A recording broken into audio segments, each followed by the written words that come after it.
King Bhakanzama Dam 20 December zonke indlela zishaya ulayini ziqonde ngqo eKing Bhakanzama Dam. Sobe sisebenza ngezinga eliphezulu kobe kudilike wonke abantu sebeqalile abanye sebebhukhile amahotela aseduze konakele abanye sebefikile abanye Rocky Ridge abathe bebezobona konakele nje kule weekend sizosebenza ngezinga eliphezulu 20 December King Bhakanzama Dam Midi Illovo sephelile amaphupho 20 December zonke izindlela ziza apha King Bhakanzama Dam 20 December this coming Saturday liyobe libhubha liyobe kunqotshwa ngezinga eliphezulu khona lapha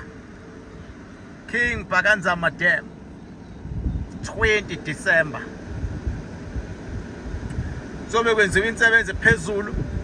sobe siqinisa ngisho imoto la ngavela imoto yakho ibe involve accident noma ikanjani ngavela intshontsho ingavela ife noma ikanjani ngoba izilwane ziqala ngemoto ziqale ngemali mase zik-attack sivimba zonke izintuba izilwane ezingena ngayo nabathakathi abangena ngayo 20 December sivala intuba sivala unyaka.